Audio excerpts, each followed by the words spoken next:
General Andrew Bailey released the report last night detailing a long list of problems plaguing the prosecutor's office. Our political editor, Mark Maxwell, is live outside the circuit courts with new reaction. Mark.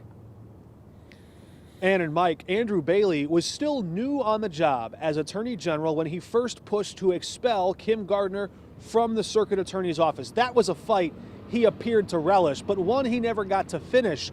She resigned before his made-for-TV moment. Now he's pushing for broader powers and a fast track to expel public officials and bar them from ever returning to office. The 62-page Kim Gardner report reads a lot like an indictment.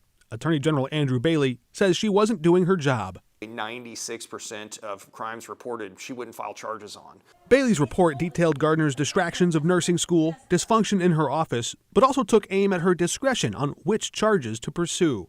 She had completely stopped charging armed criminal action, which is one of the best tools that prosecutors have to carry a mandatory minimum against violent offenders who are using weapons and dangerous instruments to commit crimes on our street. Mandatory minimums drive crime. They do not solve it. David Mueller is running for circuit attorney in 2024 and argues longer prison sentences don't necessarily improve public safety. What the armed criminal action does when you double charge it, you have the ability to stack charges. We have a new circuit attorney general right now, Gabe Gore, and we have an election next year, so we'll see who decides to run for that seat permanently.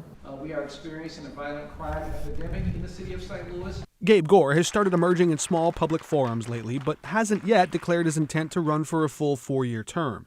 I have been circuit attorney now for a little over 5 months. As Gore churns through old case files, his political future unclear, Bailey raises another question. Could Gardner run again? There was sufficient evidence there to have her removed and probably make sure she never came back again.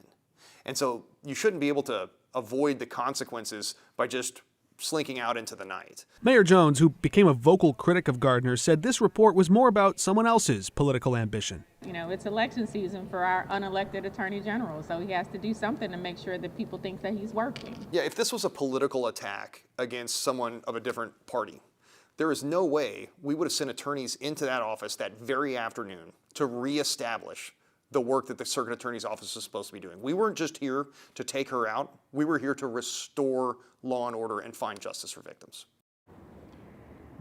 Calls and emails to Gardner were not returned. Her campaign committee is still listed as active technically, though it looks more dormant. She has about $100,000 in her campaign fund, but hasn't raised a dime in 18 months. We also talked to a spokesperson for Gabe Gore who said he still has not yet decided if he will seek a full 4-year term in 2024. Live downtown, Mark Maxwell, 5 on your side.